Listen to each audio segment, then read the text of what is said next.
নমস্কার, আমি Arindam Sharma BTV report থেকে বলছি। দর্শক, রাজ্যপাল মুর্শিদাবাদের পরিস্থিতি বিচার বিবেচনা করে তিনি কি রিপোর্ট রাষ্ট্রপতির কাছে দিয়েছিলেন সেটা তার মুর্শিদাবাদ সরেজমিনে তদন্তের পর কিন্তু আমরা বুঝতে পারিনি। তারপর তিনি সাময়িকভাবে অসুস্থ হয়ে হাসপাতালে ভর্তি হয়েছিলেন।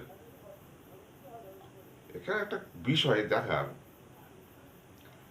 আমাদের রাজ্যপাল যখন রাজভবনে এক মহিলা ঘটিত কাণ্ডে জড়িয়ে পড়ে মুখ্যমন্ত্রীর বা রাজ্য সরকারের একটা কি বলবো একটা নিন্দার বিষয় হয়ে উঠেছিলেন, মুখ্যমন্ত্রী তো নিজেই বলেছেন যে রাজভবনে যেতেই তার এখন ভয় হচ্ছে। অথচ সেই মুখ্যমন্ত্রী রাজ্যপালের অসুস্থতার সময় কিন্তু বারবার তার শারীরিক অবস্থার খোঁজ নিয়েছেন বা হাসপাতালেও দেখতে গিয়েছেন। এখানে একটা পরস্পর বিরোধী যৌক্তিক অথবা অযৌক্তিক ঘটনা ঘটে গেল। কিন্তু প্রশ্ন হচ্ছে, রাজ্যপাল যদি রাজ্যের শোচনীয় বা ভয়ঙ্কর পরিস্থিতি নিজে সরেজমিনে তদন্ত করে উপলব্ধি করেন যে রাজ্যের শাসনভার ভেঙে পড়েছে, শাসক এই ভয়ঙ্কর অব্যবস্থাকে বা রাজ্যের অরাজক ব্যবস্থাটাকে ঠিকমতো সামাল দিতে পারছেন না, তখন রাজ্যপালের একটা ভূমিকা থেকে যায় ৩৫৬ ধারা চালু করার প্রসঙ্গে একটা যথোপযুক্ত পদক্ষেপ গ্রহণ করার। কিন্তু পশ্চিমবাংলার বর্তমান যে শাসনতান্ত্রিক ভেঙে পড়া অবস্থা, এটার জন্য রাজ্যপালকে কখনোই কিন্তু পদক্ষেপ গ্রহণ করতে দেখা যায়নি। এখন প্রশ্ন হচ্ছে, একজন ইউটিউবার সংবাদের মধ্য দিয়ে এটা প্রকাশ করতে চাইছিলেন বা প্রচার করতে চাইছিলেন যে রাজ্যপাল তিনি পশ্চিমবঙ্গে ৩৫৬ ধারা জারির সপক্ষে সুপারিশ করেছেন। আসলে ৩৫৬ ধারা বা রাষ্ট্রপতি শাসনটা কি সেটা যদি একটু ভেঙে বলা যায়, ওই যে আগে বললাম যে রাজ্যের অরাজক অবস্থা সৃষ্টি হবার পরিপ্রেক্ষিতে রাজ্যপাল যদি সুপারিশ করেন রাষ্ট্রপতির কাছে যে সংশ্লিষ্ট রাজ্যে রাষ্ট্রপতি শাসন জারি প্রয়োজন আছে এবং ওটা সুপারিশের মাধ্যমে যদি জানানো হয়, তখন রাষ্ট্রপতি রাজ্যে ৩৫৬ ধারা চালু করতে পারেন।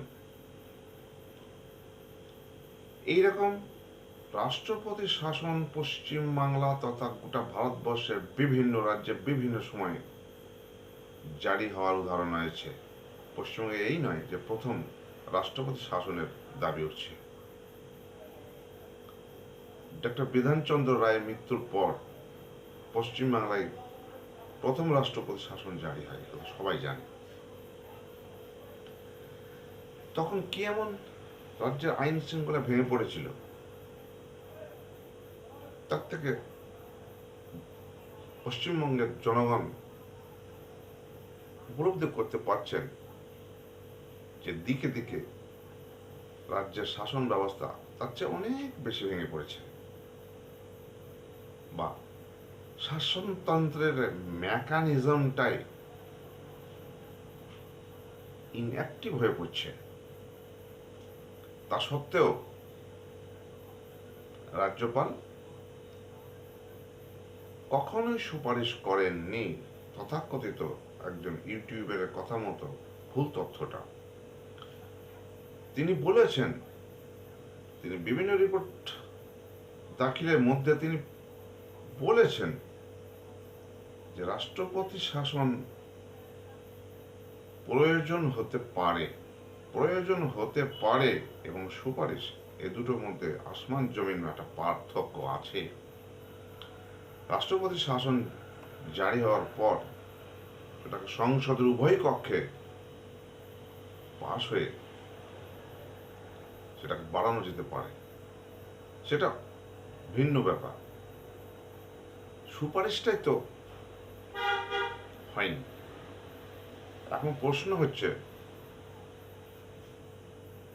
যখন সিদ্ধার্থ শঙ্কর রায়ের আমলে নকশাল আন্দোলনকে কেন্দ্র করে পশ্চিমবাংলার শাসনতন্ত্র ভেঙে পড়েছিল বলে অনেকে মনে করেন, প্রশ্ন উঠতে পারে তখন রাষ্ট্রপতি শাসন কেন জারি হয়নি?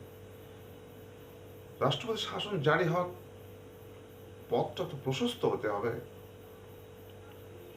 সিদ্ধার্থ শঙ্কর রায় কি সেই অরাজক ব্যবস্থাটাকে কঠিন হস্তে দমন করতে পারেননি? পেরেছিলেন বলেই তো পশ্চিমবাংলার ইতিহাসে সিদ্ধার্থ শঙ্কর রায় একজন কঠোর প্রশাসক হিসাবে আজও বিবেচিত হয়ে আসছেন। কিন্তু বর্তমান পশ্চিমবাংলার পরিপ্রেক্ষিতে বলা যায়, এখানে বর্তমান শাসকের দিকে থেকে বিভিন্ন অরাজক ব্যবস্থা বা শাসনতন্ত্র ভেঙে পড়ার যে ঘটনা,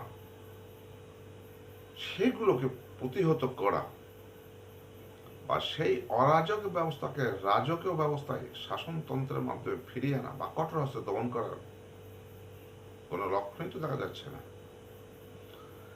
তাহলে রাষ্ট্রপতি শাসনের দাবি যদি পশ্চিমবঙ্গের জনগণ করে থাকে, তাহলে সেটা অমূলক নয়। কিন্তু প্রশ্ন এখানে নয়, প্রশ্ন হচ্ছে রাজ্যপালের সুপারিশকে নিয়ে। তিনি কিন্তু আদৌ সুপারিশ করেননি। অতএব সুপারিশ যখন করেননি, তখন সেটা বাস্তবায়িত হওয়ার কোনো চান্সই নেই। অর্থাৎ চান্স যখন নেই, তখন রাষ্ট্রপতি শাসন জারি হবেও না। সে ব্যাপারে পশ্চিমবঙ্গের জনগণের হয়তো উদ্বেগের কোনো কারণে নেই। আগে সুপারিশ হোক, তারপর পরের কথা পরে।